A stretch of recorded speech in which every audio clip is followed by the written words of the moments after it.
नमस्कार. सर्व शंकर भक्तांचे मनपूर्वक स्वागत.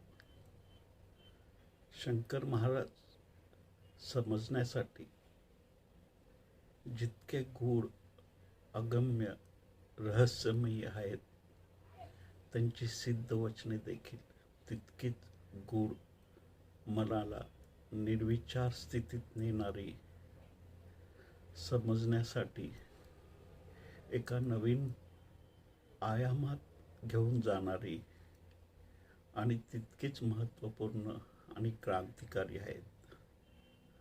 आज अगदी थोडेच भक्त आले, पण मला संख्येशी घेणं नाही.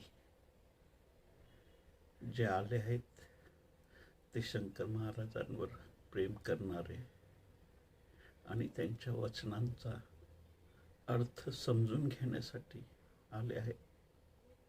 मग ते 2-3 असेल काय आणि 1000 असले काय, त्याने काय फरक पडत नाही. सत्य समजून घेण्याची प्रत्येकाची वेगळी पद्धत असते. सत्य नेहमीच ते नसतं जे आपल्याला दिसत असतं, कारण प्रत्येकजण बघताना आपापलं सत्य पाहत असतो. अनेकदा आपण ते बघत असतो जे आपल्याला पाहायचं असतं, तर कधी आपण ते बघत असतो जो दुसरा आपल्याला दाखवू इच्छित असतो. महाराजांचे सिद्ध वचन समजून घेण्यासाठी आपल्याला आपले सर्व दृष्टिकोन बाजूला ठेवून महाराजांच्या भक्तिसागरात डुबून त्यांच्या दृष्टिकोनातून त्यांच्या वचनांचे अर्थ समजून घ्यावे लागते. महाराजांच्या प्रति प्रेमपूर्ण भाव असल्याशिवाय त्यांची वचने समजून घेणे अवघड आहे. आजचे वचन देखील खूप साधारण वाटतं, पण अतिशय खोल अर्थ यात दडले आहेत. यातून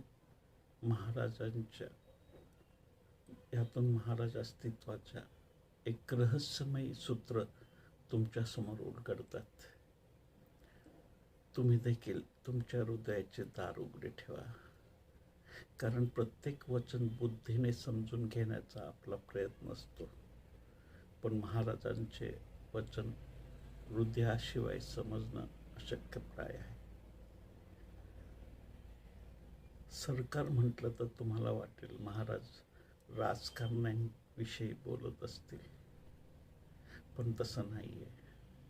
काही निर्बुद्ध, अनाडी, स्वार्थी आणि अहंकारी लोक सरकार बनवून जे राजकारण करत असतात आणि जे सामान्य माणसाच्या कल्याणाच्या नावावर, देशाच्या हिताच्या नावावर स्वतःचा स्वार्थ साधून घेत असतात, अशा शूद्र आणि मूल्यहीन राजकारण्यांनी बनवलेल्या सरकारबद्दल महाराज नक्कीच बोलत नाहीये. मग कुठल्या सरकारबद्दल बोलत असतील? तुम्हाला काय वाटतं? कुठल्या सरकारबद्दल महाराज बोलत आहेत? महाराज संपूर्ण ब्रह्मांडास सरकार म्हणून संबोधत आहेत. त्यात समस्त प्रकृती समाविष्ट आहे. ब्रह्मांड म्हणजे विराट, असीम, अंतहीन विस्तार तुमच्या नजरेसमोर येईल. शंकर महाराज म्हणतात, आमच्या पुढे कुठले सरकार? हा विराट असीम विस्तार महाराजांच्या समोर काहीच नाही.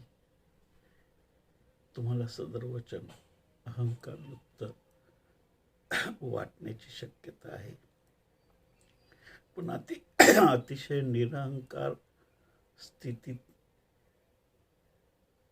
हे वचन बोललं गेलं आहे. अहंकार विसर्जित झाल्याशिवाय हे वचन कोणी बोलू पण शकणार नाही. परमात्म्याशी पूर्णतः एकरूप झाल्याशिवाय हे वचन बोलणं शक्य नाही.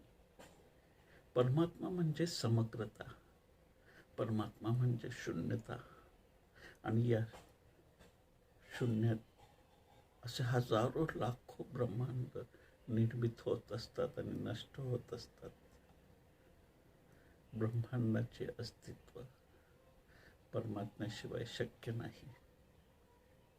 परमात्मा ब्रह्मांडाशिवाय असू शकतो, पण ब्रह्मांड परमात्म्याच्या शिवाय अस्तित्वात येऊ शकणार नाही.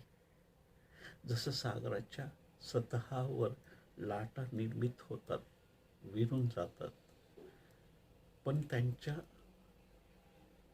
असण्याने आणि नसण्याने सागरावर काहीच परिणाम होत नाही. सागराचं अस्तित्व अबाधित असतं, लाटा असल्या तरी आणि नसल्या तरी. एक वेळ सागर कोणत्याही लाटेशिवाय अस्तित्वात असू शकतो, परंतु लाट सागराशिवाय शक्य नाही. लाटा तेव्हाच अस्तित्वात येऊ शकतात जेव्हा सागर अस्तित्वात असेल. तसेच महाराज म्हणतात की आमच्या पुढे कुठले सरकार. याचा अर्थ काय? जर तुम्ही महाराजांशी एकरूप झालात तर तुम्हाला देखील असा अनुभव येऊ शकेल. शंकर महाराज इथे आत्मतत्वाविषयी बोलत आहेत. आपण तर आपल्याला शरीर समजूनच वावरत असतो आणि म्हणूनच आपल्याला मृत्यू इतका कष्टदायी आणि दुःखद वाटतो, कारण आत्मिक पातळीवर आपण काही अनुभवलेलंच नसतं. शंकर महाराजासारखे व्यक्ती हसत खेळत देह सोडतात, कारण जे देहातीत आहे त्याचा प्रत्यक्ष अनुभव त्यांनी जगतानाच घेतलेला असतो. आत्मतत्वाचा अनुभव घेण्यासाठी साधनेच्या अगदीत जळावं लागतं. मृत्यूसमोर असताना अखेरच्या क्षणात अनुभव होणार नाही, त्यासाठी आपला देह साधनेच्या चितेवर जिवंत असताना जळावा लागतो. जीवनभर तुम्ही शक्तीचा शोध घेत राहता. धन, संपत्ती, पद, प्रतिष्ठा या गोष्टी तुमच्यासाठी महत्त्वपूर्ण असतात.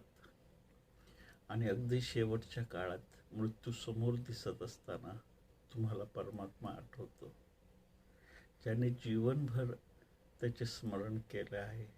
अंतिम समयी त्या स्मरणीय आनंदात देह सोडतो.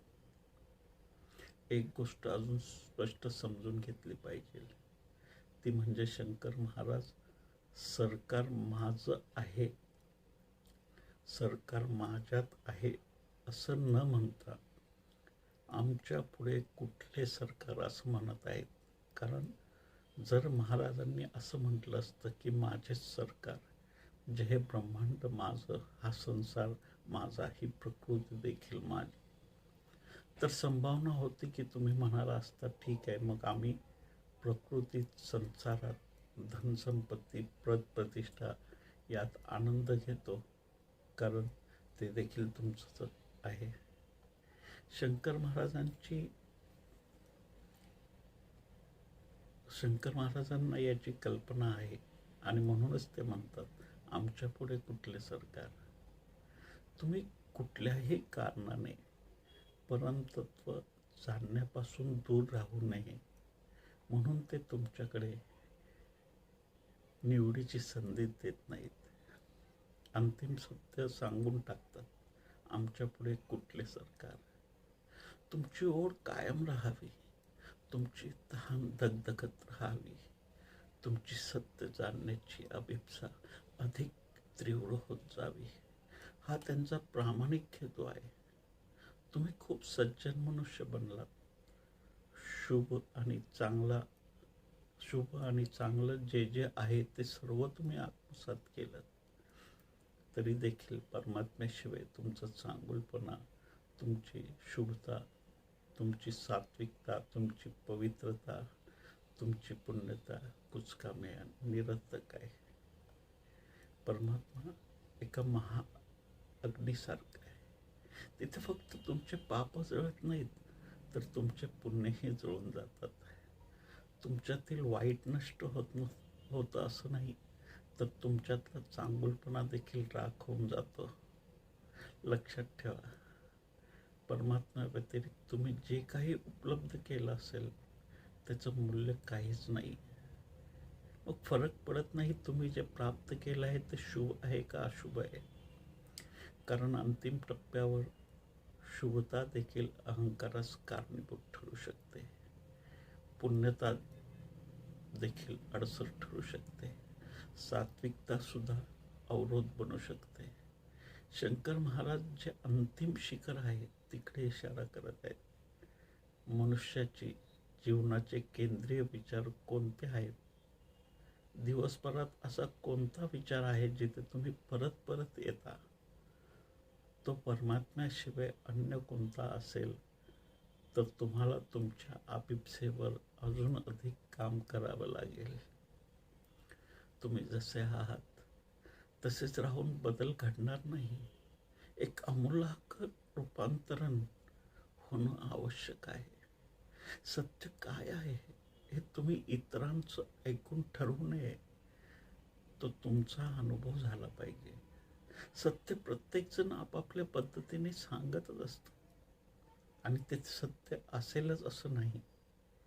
परमात्माबाबत तुम्ही देखील कोणतं मत गृहीत धरून तुमचा प्रवास थांबवू शकता आणि सत्य मिळाल्याच्या खोट्या आनंदात आपला अदृश्य अहंकार कोशाच्या आत अडकून राहू शकता. खलील जिब्रानची एक गोष्ट आहे. एका गावातील वाटसरू जाताना एका प्रवासी यात्रेकरूला एक मैदान दिसले. त्याने रस्त्यात एका गावातील वाटसरूला थांबवून विचारलं, काय हे ते मैदान तर नाही जिथे राजा आलमने आपल्या दुश्मनांना धूळ चाकवली होती? त्याला उत्तर मिळालं, मला युद्धाचं तर माहीत नाही, पण इथे एक मोठं नगर होतं जे जळून राख झालं आणि तिथे आता मैदान आहे. इतकं बोलून तो निघून गेला. थोडं पुढं गेल्यावर त्याने तिथल्या एका स्थानिक माणसाला विचारलं, या मैदानाच्या जागी आधी एक मोठे नगर होते ना जे जळून खाक झाले आहे? तो म्हणाला, नाही, इथे एक मठ होतं. दक्षिणेच्या लोकांनी ते नष्ट केलं होतं. पुढे गेल्यावर त्याला अजून एक प्रवासी भेटला.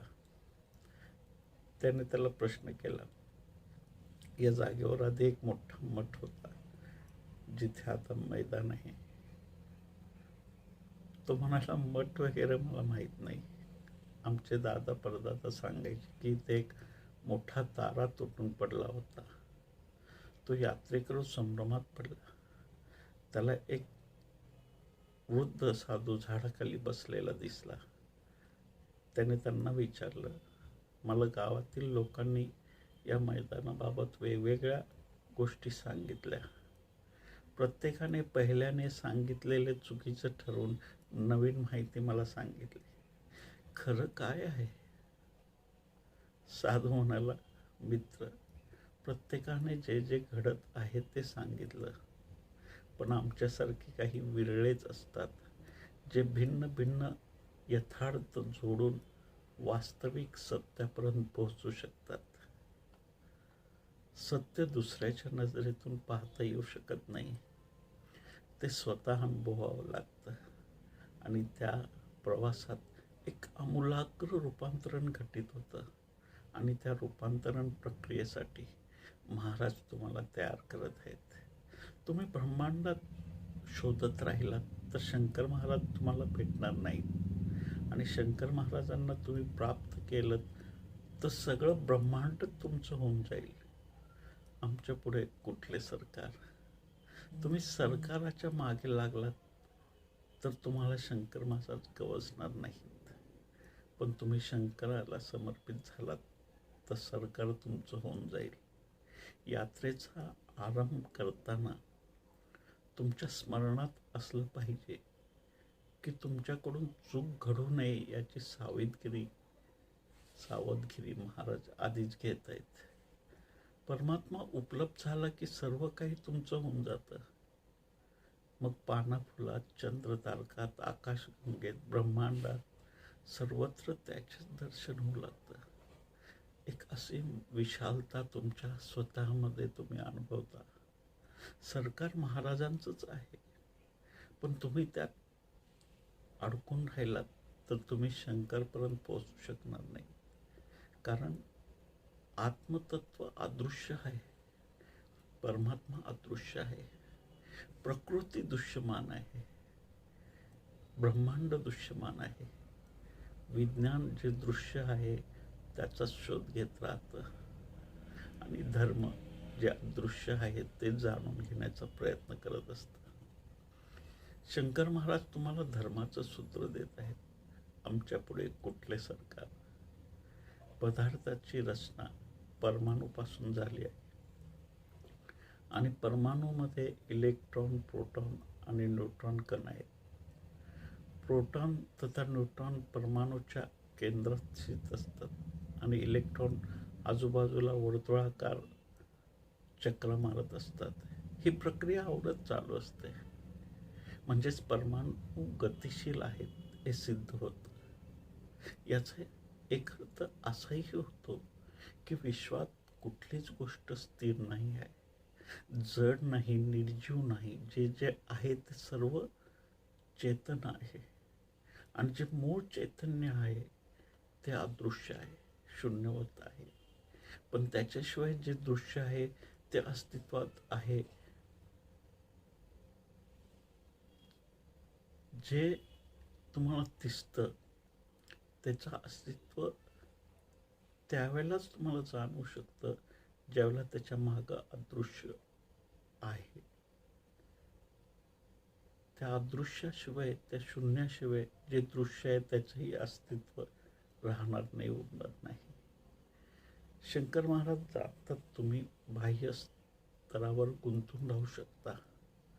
त्यामुळे ते तुम्हाला आधीच स्पष्ट करतात, आमच्या पुढे कुठले सरकार? माझ्या पुढे ब्रह्मांड देखील क्षुद्र आहे. शंकर महाराज त्या सर्वांच्या पलीकडे आहेत, शब्दातीत, कालातीत, शून्यातीत. म्हणूनच तर ते इतके गूढ आहेत, न समजून येणारे, न आकलनात येणारे, शब्दांच्या पकडीत न येणारे, असीम, अनंत, निराकार. एक परमात्मा सोडला तर अन्य सर्व गोष्टी मूल्यवान असं तुम्हाला वाटतं, पण परमात्म्याशिवाय सर्व गोष्टी मूल्यवान नाहीत. परमात्म्यापुढे कुठले सरकार? कारण सर्व काही परमात्म्यात तर समाविष्ट आहे. इतर सर्व मनाला भ्रमित करणारे साधन मात्र आहेत. परमात्मा आहे केंद्रात आणि बाकी सारी प्रकृती, ब्रह्मांड परिघावर आहे. तुम्ही परिघातच अडकून राहता आणि केंद्राकडे तुमचं दुर्लक्ष होतं. तुमच्यासाठी परिघ महत्त्वपूर्ण असतो, केंद्र तुम्हाला आकर्षित करत नाही. शंकर महाराज सांगत आहेत, परिघ महत्त्वपूर्ण नाही, केंद्र महत्त्वपूर्ण आहे. केंद्राशिवाय परिघाचं अस्तित्व शक्य नाही. केंद्रापुढे परिघाचं अस्तित्व काय? आमच्या पुढे कुठले सरकार? तुम्ही म्हणाल, भले आम्ही परमतत्वात उत्सुक नसलो तरी आम्ही वाईट कर्म कोणते करत नाही. मनुष्याचे भल्यासाठी तर झटत असतो, आम्ही जनसेवा करतो. पण एक मनुष्य कसे कोणाचे भले करू शकतो? कारण मनुष्यातच एक मोठी समस्या आहे, अनेक विकारांचं घर आहे, ज्याला आपण लोकांचं भलं कशात आहे हेच ज्याला माहीत नाही, त्याच्याकडून काय कोणाचं भलं होऊ शकणार आहे? आपल्यातील क्रोध, हिंसा, अहंकार, द्वेष, स्वार्थ सर्व काही जागेवर असतं आणि आपण जग बदलण्याची भाषा करत असतो. जेव्हा तुम्ही जग बदलण्याची भाषा करत असता तेव्हा तुम्ही हे ठरवूनच चालता की जग चुकीचं आहे, ते आता जसं आहे तसं योग्य नाही, ते बदललं पाहिजे. बहुतेक वेळा आपल्याला स्वतःला बदलणं खूप मुश्किल असतं, कठीण असतं, अशक्य असतं.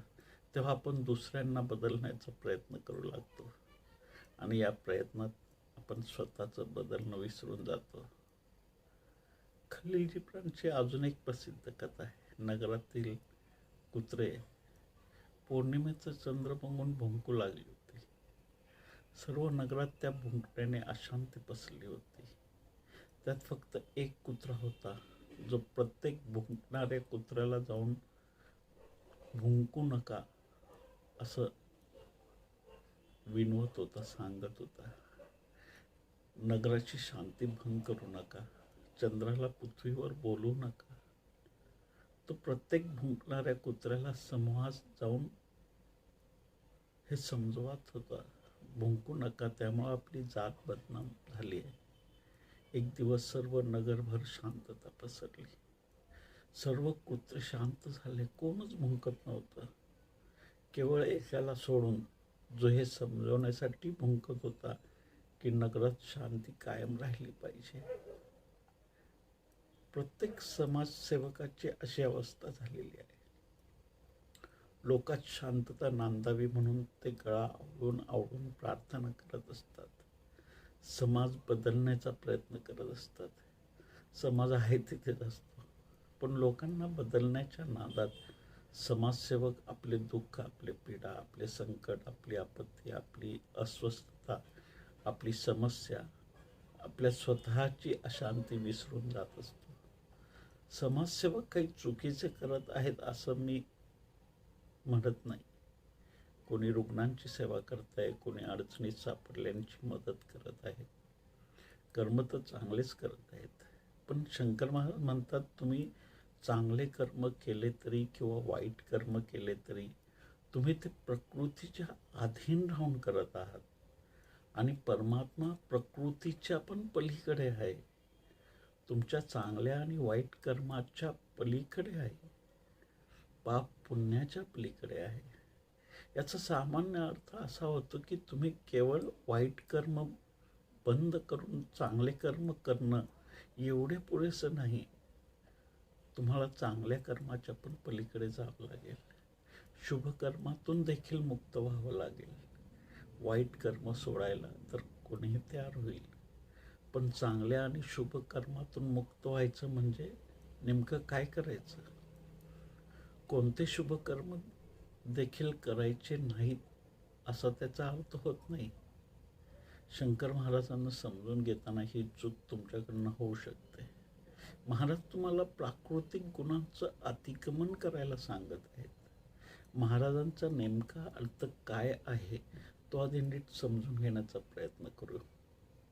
महाराजांना एक अशी स्थिती अपेक्षित आहे ज्यात तुमचं मन न वाईट तत्वांकडे गृहीत नजरेनं पाहतं, न चांगल्यात रममान होऊन जातं, न वाईटाचं आकर्षण राहतं, न चांगल्याचं आकर्षण राहतं. जेव्हा तुम्ही कुठल्याच दिशेने गती करत नसता, न शुभ न अशुभ, तेव्हा तुमचं चित्त खऱ्या अर्थाने स्थिर व्हायला सुरुवात होते. तुमचे आकर्षण तुमच्यात संघर्ष निर्माण करत असतं. कधी नैतिक बनण्यासाठी संघर्ष करता, तर कधी नैतिकतेचे नियम तोडण्यासाठी संघर्ष करता. ज्यावेळी तुम्ही या संघर्षातून मुक्त व्हाल, तेव्हाच तुमचे चित्त स्थिर होऊ शकेल. दोन्ही विरोधाभासातून मुक्त झाल्याशिवाय परमतत्वाचे दार उघडले जाणार नाही. एक नवीन दृष्टिकोन, एक नवीन आयाम, एक नवीन विश्व तुमच्यासमोर प्रकट होईल जेव्हा तुम्ही द्वंद्वाच्या या वेडेपणातून बाहेर याल. स्वतः जाणण्याच्या प्रक्रियेतील ते पहिले चरण ठरू शकेल. शंकर महाराजांना शुभ ना अशुभ कशातच गुंतले नाहीत, म्हणूनच ते गूढ आहेत. ते चांगल्या आणि वाईटाच्याही पलीकडे आहेत. ते पाप पुण्याच्याही पल्ल्याड आहेत. म्हणूनच ते म्हणतात, स्वतःला जाणल्याशिवाय मला जाणता येऊ शकणार नाही. स्वतःला ज्यांनी जाणलं नाही त्यांनी परमात्म्याचा स्वाद चाखलेलाच नाही. ते सदैव द्वंद्वाच्या फेऱ्यात अडकून राहतील. त्यांचे जीवन म्हणजे एक संघर्ष असेल, शुभ आणि अशुभाच्या विरुद्ध, चांगलं आणि वाईटाच्या विरुद्ध. मन जे शुभ आहे ते आत्मसात करण्याचा प्रयत्न करत राहील आणि जे अशुभ आहे ते दाबण्याचा प्रयत्न करत राहील आणि यातून एक संघर्ष निर्मित होत जाईल. या प्रक्रियेत व्यक्तित्व खंडित होत जाईल. तुम्ही असे खंडित जीवन जगत आहात. महाराजांना तुम्हाला अखंडत्व प्रदान करायचं आहे. तुमच्यातील दुष्टतेशी लढून तुम्ही सज्जन बनावं असं महाराजांना अपेक्षित नाही. जर तुम्ही दुष्टतेपासून मुक्त व्हावं आणि एक संन्यासी किंवा सज्जन व्यक्ती बनून समाजात वावरावं इतकं पुरेसं नाही. तुमची दुष्टता जरूर गळून पडली पाहिजे, पण त्याबरोबर लढून व तिला दाबून नव्हे तर परमात्माच्या उपलब्धीमुळे ही गोष्ट घडायला हवी. सरकार म्हणजे प्रकृती आणि प्रकृती म्हणजे सत्व, तम आणि रजस यातला संघर्ष. शुभ अशुभ, चांगलं वाईट, भले बुरे, योग्य अयोग्य, उचित अनुचित, सर्व द्वंद्व, सर्व भावनात्मक गुंता, क्रोध, करुणा, प्रेम, द्वेष, हिंसा, अहिंसा. आणि जेव्हा महाराज म्हणतात आमच्या पुढे कुठले सरकार, तेव्हा ते प्रकृतीचे अतिक्रमण करून परमतत्वाच्या दिशेने येण्यासाठी तुम्हाला निमंत्रण देत असतात. प्रकृती परमात्म्यातून निर्मित झाली असली तरी प्रकृती म्हणजे परमात्मा नाही. निश्चित प्रकृतीमध्ये परमात्म्याचं अस्तित्व आहे. जसं समुद्राच्या लाटा सागरातून निर्मित होत असल्या तरी लाटा म्हणजे सागर नाही. केवळ एका लाटेला मिठी मारून संपूर्ण सागराला मिठी मारता येऊ शकत नाही. किनाऱ्यावरील लाटांचा तळ गाठला म्हणजे सागराचा तळ गाठला असं होत नाही. सागराला जाणून घेण्यासाठी लाटांचं अतिक्रमण करावं लागेल. लाटा सागराच्या सतहावर तरंगत आहेत, त्यांना पार करून जावं लागेल, तेव्हा सागराचा परिचय होऊ शकेल. प्रकृतीचे अतिक्रमण केल्यावरच परमात्म्याचं मिलन संभवू शकेल. कालच मला कोणीतरी विचारलं होतं की आम्ही तर जटिल आहोत, अनेक त्रुटी, अनेक दोष आमच्यात आहेत, आणि महाराज तर अगदी सहज सरळ जीवन जगणारे व्यक्तित्व. आणि तोच संदेश त्यांनी त्यांच्या तितक्याच सहजपणे तो संदेश त्यांनी दिला आणि तितक्याच सहजपणे त्यांनी देह पण ठेवला. तितकी सहजता आमच्यात तर नाही. मग आमचं मिलन कसं संभव होईल? मिलन व्हावं, महाराजांची एकरूपता घटित व्हावी म्हणून प्रयत्न करूच नका. तुम्ही हे जाणून घ्या की तुम्ही एकरूप आहातच. तुम्ही त्यांच्यापासून मुळात वेगळे नाहीच आहात. तुम्ही त्यांच्या भेटीसाठी आतुर झाला आहात, तर त्यांना भेटण्याचा प्रयत्न तुमच्यासाठी अजून अधिक कष्टदायी ठरेल. भेटणं अवघड होऊन जाईल. फक्त समजून घेण्याचा प्रयत्न करा. महाराज तुम्हाला भेटलेलेच आहेत, तुमच्या सोबतच आहेत. तुम्हाला वाटतं महाराज तुमच्या व्यक्तित्वाच्या अगदी उलट व्यक्तित्व आहे आणि इतकं विरुद्ध टोकाचं मिलन कसं घडावं? जसं जीवन आणि मृत्यू दोन विरुद्ध टोक वाटतात, पण दोन्ही एकमेकांना जुळलेले तर आहेत, एकमेकांच्या विरुद्ध नाहीत. तसं तुम्ही परमात्म्यापासून वेगळे नाही आहात, तुम्ही महाराजांपासून वेगळे नाही आहात, तुम्ही त्यांच्याशी जोडलेलेच आहात. त्यामुळं सरळ आणि सहज होण्याच्या प्रयत्नात तुम्ही तुमचं जीवन अधिक जटिल करून घेऊ नका. तुम्ही तुमच्यातील जटिलतेविरुद्ध लढण्याचा प्रयत्न करत असता आणि या युद्धात जीवन अधिक संघर्षमय होऊन जातं, अधिक जटिल बनत जातं. जितका तुमचा संघर्ष वाढेल तितकीच जटिलता वाढत जाईल. एकदा एक प्रशासक, एक कवी, एक चित्रकार आणि एक टीकाकार चौघे वाळवंटात एका उंटासोबत यात्रा करत होते. एक दिवस रात्री मुक्कामाच्या वेळी चौघांनी ठरवलं की आपल्या प्रवासात आपल्या साथीदार उंटाबाबत आपण काहीतरी लिहिलं पाहिजे. सगळ्यांनी एकत्रितपणे ठरवलं. सर्वात आधी प्रशासक ट्रेनमध्ये गेला आणि 10 मिनटं अभ्यास केल्यावर त्याने उंटाचं महत्त्व दर्शवणारं एक व्यवस्थित आणि वस्तुनिष्ठ निबंध लिहून प्रस्तुत केला. नंतर कवीने देखील एक 10 मिनटं घेतले. अनुपम छंदात एक काव्य लिहिलं की उंट किती उत्कृष्ट प्राणी आहे. चित्रकाराने पण आपला ब्रश उचलला आणि काही अचूक स्ट्रोक्स लावून उंटाची एक सुंदर छबी रेखाटली. आता टीकाकाराचा नंबर होता. तो कागद आणि पेन घेऊन तंबूत गेला. 1 तास झाला, 2 तास झाले. बाहेर सर्वजण प्रतीक्षा करत होते. बसल्या बसल्या बाहेरील तिघं वैतागले. बऱ्याच वेळाने तो बाहेर आला आणि म्हणाला, मी जास्त वेळ घेतला नाही, पण अंततः मी उंटातील दोष शोधून काढलेच. याची चाल बेढब आहे. हा बिलकुल आरामदेह नाही. हा अजिबात सुंदर नाही. हा खूप कुरूप आहे. बोलताना त्याने अजून एक कागद आपल्या मित्रांना दिला, ज्यावर लिहिलं होतं, आदर्श उंट अशा पद्धतीने ईश्वराने निर्माण करणं आवश्यक आहे. बहुतेक अनेक लोकांच्या बाबतीत असं होतं की त्यांना दुसऱ्यातले दोष दिसतात आणि स्वतःमधले गुण शोधण्यात त्यांना जास्त रस असतो. स्वतःमधील गुण त्यांना दिसतात, पण इतरांमध्ये बघताना ते नेहमी दोषच शोधत असतात. स्वतः जसा आहे तसा आपल्याला गुणदोषासह आपल्या स्वतःच्या गुणदोषासह आपण स्वतःला स्वीकारच करत नाही आणि इतरांचा तर प्रश्नच नाही. महाराज तुम्ही तुमच्या गुणदोषासह स्वतःचा स्वीकार करण्याचा सल्ला देतात. तुम्हाला ते तुमच्यापासून वेगळे वाटतात कारण तुम्ही सोयीप्रमाणे स्वतःमधील गुणदोष स्वीकारत असता. समजा तुम्ही एक स्वप्न बघत आहात. मग स्वप्नात तुम्ही संत असाल किंवा शैतान असाल, काय फरक पडतो? कारण स्वप्न तर शेवटी स्वप्नच आहे. स्वप्न आणि सत्य यातला फरक असतो हे तुम्ही जाणता. तुम्ही जर स्वप्नात आजारी पडला तर याचा अर्थ असा तर होत नाही ना की तुम्ही जागी झाल्यावर त्या स्वप्नात ज्या आजाराने आजारी झाला होता त्याचे उपचार सुरू करायचा, औषधे घ्यायची.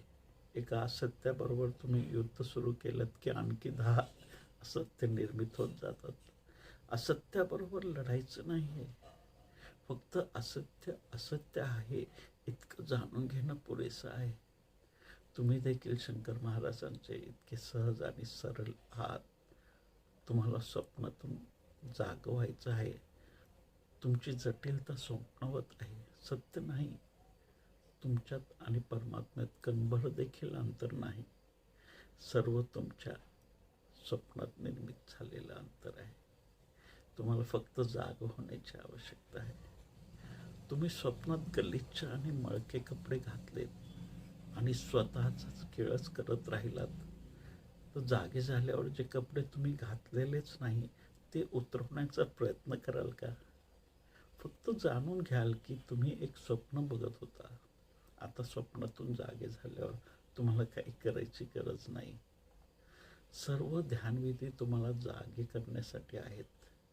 शंकर महाराजांच्या योग्यतेचा होण्यासाठी तुम्हाला वेगळं काही करायची आवश्यकता नाही. तुम्ही जसे आहात तसे योग्य आहात. सर्व संपत्ती, सर्व खजाना तुमचा आतच आहे. सहजता हा तुमचा नैसर्गिक स्वभाव आहे. सहजता तुम्हाला प्राप्त करायची आहे, मिळवायची आहे, संपादन करायची आहे असं काही नाही आहे. फक्त तुम्हाला मनाच्या संभ्रमातून बाहेर पडायचं आहे. झोपेतून जागवायचं आहे, स्वप्नातून जागवायचं आहे. सहजतेसाठी तुम्हाला काही करायची आवश्यकता नाही. उलट असहज होण्यासाठी तुम्हाला कष्ट घ्यावे लागतील, मेहनत करावी लागेल, अभ्यास करावा लागेल. तुम्ही क्रोधमुक्त होण्यासाठी प्रयत्न करत असता, पण कधी विचार केला आहे का तुम्ही 24 तास क्रोधपूर्ण भावस्थितीत राहू शकता का? 24 तासात आधीमध्ये कधीतरी काही क्षणापुरतं तुम्ही क्रोधित होत असता. जर क्रोधमुक्त होण्यासाठी आयुष्यभर प्रयत्न करत राहिला तर तो वेडेपणा ठरणार नाही का? कारण जो तुमचा मूळ स्वभाव आहे तोच फक्त 24 तास राहू शकतो.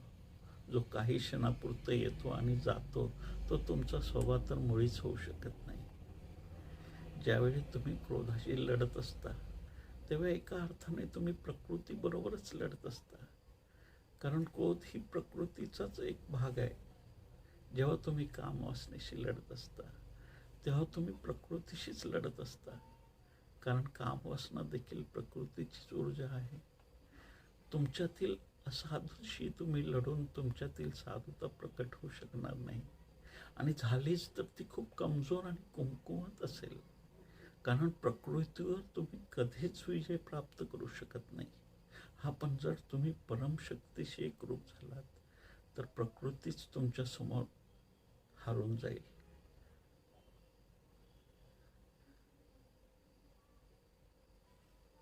तुम्ही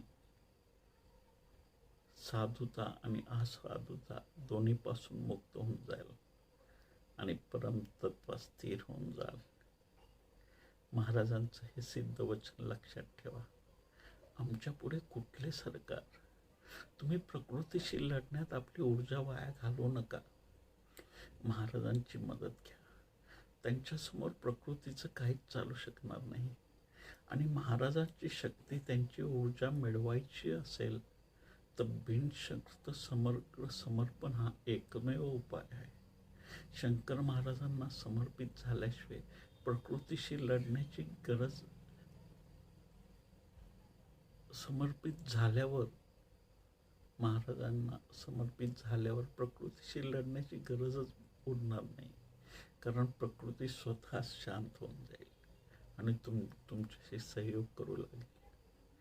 नैतिक होण्याची चेष्टा म्हणजे परमतत्वाच्या सहयोगाशिवाय प्रकृतीशी व्यर्थ आणि निरर्थक लढण्याचा प्रयत्न आहे.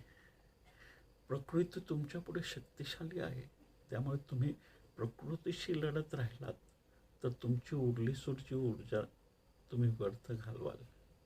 प्रकृती तुमच्या समोर जरी बलशाली असली तरी महाराजांपुढे निर्बल आहे. तुमची अंतर्धारा त्यांच्याबरोबर तुम्ही जोडलीत की प्रकृती तुमच्यापुढं हातबल होऊन जाईल. मनुष्याच्या सर्वात मोठी शोकांतिका कोणती असेल तर मनुष्याने विज्ञानाचा आधार घेऊन प्रकृतीवर मात केल्याचा भ्रम निर्मित केला आहे. त्यामुळे आपल्याला वाटतं की प्रकृती फार विशेष नाही, आपण त्यावर सहज मात करू शकतो. पण लक्षात ठेवा, विज्ञानाचा नाही तर परमात्म्याचा आधार घेतला तरच तुम्ही प्रकृतीवर मात करू शकता. आपल्या चारी बाजूला नजर टाका. तुम्हाला लक्षात येईल प्रकृतीवर विजय मिळवण्याच्या नादात आपण मनुष्यतेचे किती नुकसान करून ठेवले आहे. प्रकृतीशी लढणं हा पर्याय चुकीचा आहे. महाराज म्हणतात आमच्या पुढे कुठले सरकार. महाराजांना हेच सुचवायचं आहे. तुम्ही उगाच लढण्यात आपली ऊर्जा व्यर्थ घालवू नका. तुम्ही माझ्या सावलीत आलात, माझ्या आश्रयाखाली आलात, माझ्या कोपाछत्राखाली आला तर प्रकृतीशी लढण्याच्या भानगडीत पडू नका. प्रकृती माझ्या अधीन आहे. एका प्रवासात बसमध्ये बसलेल्या एका व्यक्तीने एक जड ट्रंक डोक्यावर घेतले होते. बसमधील सहप्रवाशाने त्या व्यक्तीस सांगितले, आपण ट्रंक डोक्यावर का ठेवली आहे? बसमध्ये डिक्कीत ठेवा किंवा खाली ठेवा, खाली बरीच मोकळी जागा आहे. ती व्यक्ती म्हणाली, नको, उगाच गाडीला ओझं कशाला. तशी मनुष्याची अवस्था आहे. परमात्म्याने आपल्या चिंतेचं ओझं घेतलेलं आहे. आपण का उगाच चिंता करायची? शंकर महाराज तेच तुमच्या स्मरणात आणून देत आहे. एकदा माझ्यावर सोडलं की तुम्हाला चिंता करण्याची आवश्यकता नाही. ज्यावेळी तुम्ही सुखात असता तेव्हा तुम्ही मजेत असता, तेव्हा तुम्हाला वाटत असतं महाराज आपल्यासोबत आहेत. पण ज्यावेळी यशस्वीतेचा स्वाद घेत असता विजय साजरा करत असता, आनंदात असतात, तेव्हा काहीच समस्या नसते. पण जेव्हा जीवनात संकटे येतात, समस्या निर्माण होतात, दुःख वाटायला येतं, तेव्हा तुमच्या मनात शंका कुशंका सुरू होतात की महाराज सोबत आहेत की नाहीत, त्यांचं आपल्यावर लक्ष आहे की नाही, त्यांनी का तुम्हाला अडचणीत टाकलं आहे. एकदा महाराजांना समर्पित झाल्यावर देखील तुमच्या मनात अशा शंका कुशंका जन्म घेत असतील तर एक गोष्ट पक्की आहे, ती म्हणजे तुमचं समर्पण घटित झालेलंच नाही. तुम्ही महाराजांचं कौतुक करून त्यांना प्रसन्न करून घेऊ शकत नाही. न ते तुमच्या कौतुकाने प्रसन्न होतात, न तुमच्या निंदेने व्यथित होतात. त्यांना काहीच फरक पडत नाही. त्यामुळे त्यांच्यासमोर तुमचे समर्पणाचे नाटक चालणार नाही. तिथे वास्तविक समर्पण झाल्याशिवाय अन्य कोणत्या मार्गाने त्यांच्याशी नातं जुळण्याची संभावनाच नाही. शंकर महाराजांचा सारा व्यवहार रोखठोक आहे. महाराज क्षणात तुमचे सर्व बुरखे फाडून टाकतात. तुम्ही जगाला फसवू शकता, स्वतःला देखील फसवू शकता, पण महाराजांना फसवणं कोणालाच शक्य नाही. महाराज जितके तुम्हाला कळू लागतील तितके तुमचे आवरण गळून पडू लागतील. आणि एकदा का सर्व आवरण गळून पडली की तुम्हाला लक्षात येईल की महाराज तुमच्यापासून वेगळे नाहीत. महाराजांमध्ये तुम्ही आहात आणि तुमच्यात महाराज आहेत. आत्तापर्यंतच्या चर्चेतून तुमच्यासमोर एक गोष्ट तर स्पष्ट झाली असेल, ती म्हणजे महाराज ज्या सरकारबद्दल बोलत आहेत ते सरकार तुम्ही ज्याला सरकार समजतात ते नाही. ते सरकार म्हणजे तुमचे भाव, तुमचे विचार, तुमचे कर्म, तुमची प्रकृती किंवा संसार. आणि महाराज तुम्हाला स्पष्ट संकेत करत आहे की आमच्या पुढे कुठले सरकार. तेव्हा जर महाराजांना प्राप्त करायचं झालं, त्यांच्याशी भेटायचं झालं, तर तुम्हाला या सर्वांच्या पल्याड जावं लागेल, या सर्वांच्या पल्याड यात्रा करावी लागेल. शंकर महाराजांना भेटायचं झालं तर त्यांच्यापर्यंत पोहोचण्याचा मार्ग जो आहे तो इतका सरळ नाही आहे. कारण तुमच्यासाठी तर संसार म्हणजेच सर्व काही आहे, ही प्रकृती, हे जीवन म्हणजेच सर्व काही आहे. मग जोपर्यंत या जीवनाची व्यर्थता तुम्हाला जाणवणार नाही, तुमच्या यात्रेचा प्रारंभ कसं काय होऊ शकेल. जीवनाच्या व्यर्थतेचा बोध एकदा प्रगाढ झाला की महाराजांच्या दिशेने जाणारं पहिलं पाऊल तुमच्याकरता उघडलं जाईल. तुम्हाला स्वतःचं जीवन पणाला लावावं लागेल आणि त्यासाठी वास्तविक समर्पण आवश्यक आहे. परिपूर्ण समर्पणाशिवाय महाराजांची भेट होऊ शकणार नाही. तुम्ही महाराजांची पूजा करता, प्रार्थना करता, त्यांच्या मूर्तीला सजवता.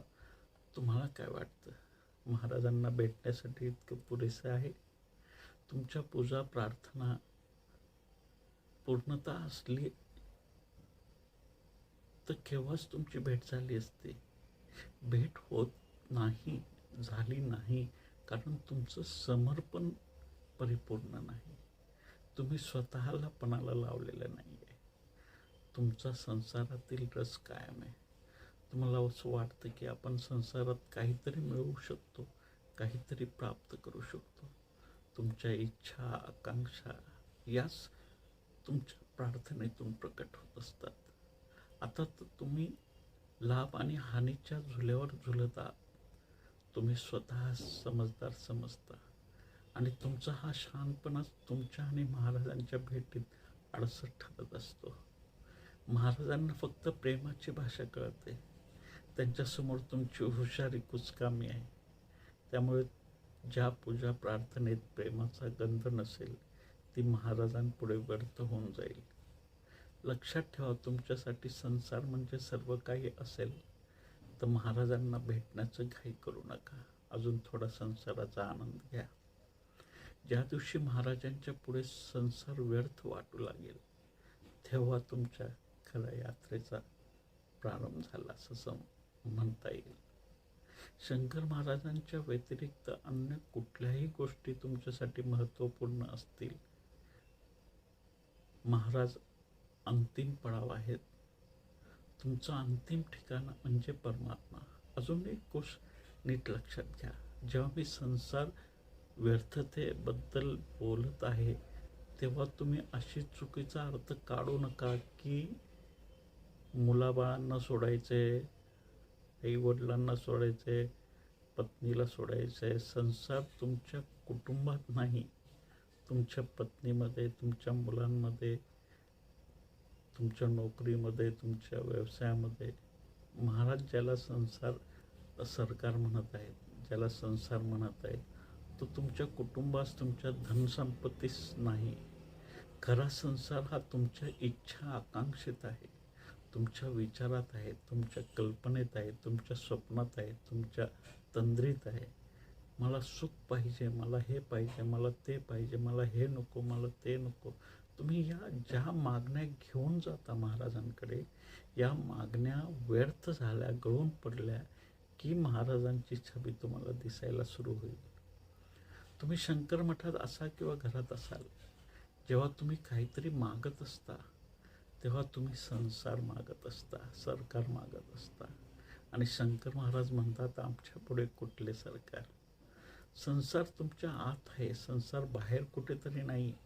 संसार तुमच्या इच्छेत आहे. तुमची प्रार्थना कुठल्या कामनेतून निर्माण झालेली नसावी. प्रार्थना म्हणजे अनुग्रह भाव तुम्हाला अस्तित्वाने भरभरून दिला आहे. आपली पात्रता, आपली योग्यता नसताना देखील अस्तित्वाने आपल्याला दिलं आहे, बिनशर्त दिलं आहे. जे दिलं आहे त्याच्या प्रती अनुग्रह भाव म्हणजेच प्रार्थना. महाराजांनी आपल्याला जे दिलं आहे ते इतकं अधिक मूल्यवान आहे की जे आपल्याकडं नाही त्याच्यापुढे अगदी क्षुल्लक आणि निरर्थक आहे. तुम्ही कधी विचार केला आहे का? आपण नियमित रोज आपल्या दिवसभराचा कचरा घराबाहेर डस्टबिनमध्ये टाकत असतो. तेव्हा आपण त्याचा फोटो काढून सोशल मीडियावर टाकतो का? की पत्रकारांना बोलवतो का? मीडिया चॅनलला कळवतो का? त्याची प्रसिद्धी करतो? आपण असं काही दाखवण्याचा प्रयत्न करत असतो. आपण किती मोठी काम केलंय. पण जेव्हा आपण दान देतो, कोणाला तरी मदत करतो, तेव्हा सर्व जगाला दाखवण्याचा प्रयत्न करत असतो आपण किती मोठी मदत केली आहे, किती मोठं दान केलंय. एक दिवस एक व्यक्ती मला भेटायला आली होती. काही प्रश्नावर चर्चा झाल्यावरती मला म्हणाली, तुमच्या कार्यासाठी मला मदत करायची आहे, मी तुम्हाला 3 लाख रुपये देऊ इच्छितो. मी म्हणालो, हरकत नाही, तुम्ही जेव्हा पाहिजे तेव्हा देऊ शकता. माझ्या उत्तराने त्या व्यक्तीच्या चेहऱ्यावरील भाव बदलले. त्यांना वाटलं असेल की मी नको म्हणेन, आता मदत घेण्यास नकार देईन. पण परत येतो म्हणून ते गेले, ते परत आलेच नाहीत. आपण काही देत असतो तेव्हा पण हीच भावना असते की काहीतरी मूल्यवान देत आहोत. पण परमात्म्याशिवाय मूल्यवान आणि कोणतेच तत्व नाही. मला करोडो दिलेत तरी फरक पडणार नाही आणि माझ्याकडून तुम्ही सर्व काही हिरावून घेतलं तरी मला फरक पडणार नाही. शंकर महाराजांना एकदा कोणीतरी एका श्रीमंत व्यक्तीने एक घोडागाडी भेट दिली. महाराजांनी ती घेतली आणि दुसऱ्याच दिवशी ती त्यांनी अन्य कोणाला तरी भेट देऊन टाकली. ज्या व्यक्तीने महाराजांना ती भेट दिली होती त्यांना वाईट वाटलं. ते महाराजांना म्हणाले, महाराज तुम्ही असं का केलं? आम्ही प्रेमाने तुम्हाला भेट दिली होती, तुम्ही ती किती सहजपणे दुसऱ्याला देऊन टाकलीत. शंकर महाराज सदैव लोकांच्या आकलनाच्या पलीकडेच राहिलेत. महाराज लोकांच्या सोबत राहिलेत खरे, पण एक अज्ञात व्यक्तीसारखे, एका अनोळखी व्यक्तीसारखे. कारण त्यांचं खरं स्वरूप कोणी समजून घेतलेलंच नाही. महाराज म्हणतात, तुम्ही प्रकृतीशी लढू नका, आमच्यापुढे कुठले सरकार? जेव्हा तुमच्या इच्छा, आकांक्षा, कामना कळून पडतील तेव्हा जी ऊर्जा तुमचं व्यर्थ जात होती तीच ऊर्जा तुम्हाला परमात्म्याच्या दिशेने गतिमान करेल. परमात्मा इतर कामनेपैकीच एक कामना होऊन राहू नये. तसं झालं तर मग सांसारिक कामनेत आणि परमात्मामध्ये काय फरक राहील? तो त्याच कामाचा, सांसारिक कामनेचाच एक विस्तार ठरेल. तसं झालं तर तुमचं परमतत्वापर्यंत पोहोचणं कठीण होत जाईल. परमात्मा एक आकांक्षा, एक कामना नव्हे तर एक अभिप्सा झाली पाहिजे. आणि प्रत्येक श्वासागणिक अधिक तेजस्वी, अधिक दाहक, अधिक प्रगाढ होत गेली पाहिजे. तरच परमात्म्याशी मिलन संभव होऊ शकेल. एक ना एक दिवस तुम्हाला संसाराच्या तंद्रीतून, प्रकृतीच्या संमोहनातून जागं व्हावंच लागेल. महाराज अनेक पद्धतीने तुम्हाला जागं करण्याचा प्रयत्न करत आहेत. ना प्रकृती कायम राहणार आहे, ना संसार, ना ब्रह्मांड. ज्याचं अस्तित्व आज आहे उद्या नसणार, अशा सर्व गोष्टी तुम्ही तुमची ऊर्जा व्यर्थ न दडवता जे शाश्वत आहे, जे सनातन आहे, अशा परमतत्वास, परमात्म्याच तुम्ही जाणून घ्यावं. हीच प्रेमपूर्ण भावना महाराजांच्या या सिद्ध वचनातून डोकावते. त्यांच्या करुणामय डोळ्यात तृप्ती दिसून येते. मनुष्य माहीत नाही कुठल्या भ्रमात जगतो आहे. प्रत्येकजण हेच सांगताना दिसून येतो की धन महत्त्वपूर्ण आहे, यश महत्त्वपूर्ण आहे, पद महत्त्वपूर्ण आहे, संपत्तीचं मूल्य आहे. परमात्म्याचं काय आहे का नाही माहीत नाही. तो नसला तरी चालेल, पण धन असलं पाहिजे, यश पाहिजे, पद पाहिजे. आणि महाराज तर म्हणतात आमच्या पुढं कुठले सरकार. या सर्व गोष्टीचं काहीच मूल्य नाही. मग ज्या गोष्टी महाराजांच्या दृष्टीने निरर्थक आहेत, त्या गोष्टी मागण्यासाठी तुम्ही महाराजांकडे जात असाल तर ती मूर्खता ठरणार नाही का? लहान मुलं पत्त्यांचं घरं बनवतात आणि वाऱ्याच्या झुळकीने ते पडलं तर दुःखी होतात. तुम्ही दगड माती सिमेंटचे घर बनवता, पण त्यात आणि लहान मुलांनी पत्त्याच्या बनवलेल्या घरात काहीच फरक नाही. कारण दोनही कायमचे नाही, शाश्वत नाही. जे तुम्हाला बांधून ठेवतं, जे तुमच्या दुःखाचं कारण बनू शकतं, ते खरं तर घर नाही. तुमचं खरं घर आहे परमात्मा, ज्याच्या सानिध्यात तुम्ही दुःखातून मुक्त होता, बंधनातून मुक्त होता. तेच तुमचं शाश्वत घर आहे. आणि शंकर महाराज त्याचं शाश्वत घराचं स्मरण करून देत आहेत. महाराजांचा इशारा समजून घ्या आणि जितक्या लवकर शक्य होईल तितक्या लवकर जागे व्हा. आपल्या शाश्वत घराचे स्मरण करा. आपले मूळ स्वरूप जाणून घेण्याचा प्रयत्न करा. धन आणि पद मिळवण्यासाठी वेडेपिसे होऊन धावण्यापेक्षा जे तुमच्या जवळच आहे, जे शाश्वत आहे, ते सत्य जाणून घ्या. मनुष्याने अजून एक शक्कल शोधून काढली. ठीक आहे, आम्ही पद आणि धन सोडून परमात्म्याच्या दिशेने धावतो आणि आपल्या कल्पनेतूनच परमात्म्याचं एक राज्य बनवलं आहे, ज्याला स्वर्ग असं नाव दिलं आहे. हिंदू स्वर्गात सुखी शांती, हिंदू स्वर्गामध्ये सुख शांती आहे, सोमरस आहे, कायमस्वरूपी तरुण असणारे अप्सरा आहेत, मेनका ऋषी. तर मुसलमान धर्मात निर्मित स्वर्गात दारूच्या नद्या वाहत आहेत. सरळ सरळच अर्थ स्पष्ट होतो की जे तुम्हाला इथं हवं आहे तेच तुम्हाला स्वर्गात हवं आहे. हा तुमच्याच कल्पनेचा विस्तार आहे, हा तुमच्याच कामनेचा विस्तार आहे, तुमच्या इच्छेचा विस्तार आहे. हिंदू धर्मातील स्वर्गात तर कल्पवृक्षाची पण कल्पना केली आहे. त्या वृक्षाखाली बसून जे हवं ते मागा, ती सर्व इच्छा पूर्ण होतात. मनुष्य स्वतःसाठी स्वर्ग निर्मित केले नाहीत, तर इतरांसाठी नरक देखील बनवून ठेवले आहेत, ज्यात भयंकर यातना देणारे अनेक योजना निर्मित केले आहेत. एक सामान्य मनोविज्ञानाचा आधार घेतला तर लक्षात येईल की पृथ्वीवर जे जे करायची इच्छा होती, जे जे करू शकलो नाही, ते सर्व करण्यासाठी तुम्ही स्वर्ग निर्मित केला. आणि जे लोक पृथ्वीवर ते सर्व करत होते जे तुम्ही करू शकत नव्हता, त्या सर्वांसाठी तुम्ही नरक निर्मित केला, जेणेकरून त्यांना दंड करता येईल, त्यांना यातना देता येईल. शंकर महाराज तुम्हाला मनाच्या पल्ल्यात घेऊन जाऊ इच्छितात. तुमचे विचार, तुमच्या कल्पना, सुख दुःख, स्वर्ग नरक या सर्वांच्या पार. तुम्ही सांसारिक कामना सोडून पारमार्थिक कामनेत अडकून राहिला तर हे संभव होणार आहे. तुम्हाला परमात्मा एक इच्छा, एक कामना बनवून राहिली तर अडचण होऊ शकेल.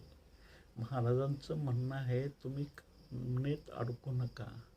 मग ती चांगली असो की वाईट, तुम्ही परमात्म्याशी एकरूप होण्याचा प्रयत्न करा. शंकर महाराज जेव्हा म्हणतात आमच्या पुढे कुठले सरकार, तेव्हा अजून एक गोष्ट लक्षात घ्या. ती म्हणजे तुम्ही सर्व कामना सोडून शंकर महाराजांच्या कामनेत अडकून राहिलात तर तुम्ही महाराजांना नीट समजून घेतलेलंच नाही, असाच त्याचा अर्थ होईल.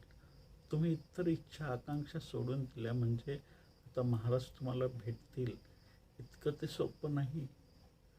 तुमचं इतर कामना सोडणं कशा प्रकारचं आहे त्यावरून ते ठरेल. फक्त महाराजांना भेटायचं आहे म्हणून नाईलाजास्तव इतर इच्छांचा गळा दाबला असं तर नाही ना, किंवा तुम्ही इतर कामनेच्या विरोध तर गेला नाही ना. या गोष्टी पण तितक्यात महत्त्वपूर्ण ठरतील. तुमच्या इच्छा आकांक्षा सहज गळून गेल्या असतील तर गोष्ट वेगळी आहे, पण तुम्ही त्या इच्छा जागृत असताना त्यांना पायदळी तोडून महाराजांकडे येत असाल तर महाराजांची भेट असंभव होत जाईल. ही गोष्ट नीट लक्षात ठेवा. तुमचं महाराजांप्रती असलेलं प्रेम स्वीकृत तेव्हाच होऊ शकेल जेव्हा ते परमशुद्ध असेल. त्यात थोडीशी जरी अल्प जरी गढूळता असली तरी शंकर दरबारात तुमचा प्रवेश होऊ शकणार नाही. तुम्ही धनास पैशाला स्पर्श करण्यास पण घाबरत असाल तर त्यात कुठेतरी तुम्हाला धन आकर्षित करत आहे असाच त्याचा अर्थ होतो. धनसंपत्तीचा तुमचा विरोध, तुमचा त्याग त्यातूनच जन्म घेतो. एखाद्या स्त्रीला पाहून तुम्ही घाबरत असाल तर याचा अर्थ असा होतो की तुमच्या कामवासनेचं तुम्ही दमन केलं आहे. जे साधू स्त्रियांचा विरोध करत असतात त्यातून हे स्पष्ट होतं की ते कामवासनेच्या विरोधात आहेत. कामवासनेचं दमन करून परमात्मा प्राप्त होणार नाही. परमात्मा कामवासनेच्या रूपांतरातून प्रकट होतो, विरोधातून नाही. महाराजांना तुम्ही प्रामाणिक असणं अपेक्षित आहे. तुम्ही मठात जावा किंवा जाऊ नका, त्यांची पूजा करा, प्रार्थना करा अथवा करू नका, त्यांचे स्मरण करा अथवा करू नका, तुम्ही आंतरिक भावनेशी प्रामाणिक असलं पाहिजे. महाराजांना फरक पडत नाही की तुम्ही बारमध्ये बसलात की मठात बसला, तुम्ही जुगाराच्या अड्ड्यावर आहात की मंदिरात आहात. महाराज बघतात केवळ तुमचं समर्पण प्रामाणिक आहे की नाही, तुमचं अस्तित्वाप्रती समर्पण समग्र आहे की नाही. संसाराच्या विरोधात तुम्ही जाऊन शंकरांना प्राप्त करू शकणार नाही. तुम्हाला काही सोडायचं नाही आहे, कशाचा त्याग करायची आवश्यकता नाही. तुम्हाला फक्त अस्तित्वाच्या प्रती समर्पित व्हायचं आहे, शंकर महाराजांशी एकरूप व्हायचं आहे. महाराज तुमच्या अंतरी विराजमान झाले आहेत आणि ते कायम आहेत.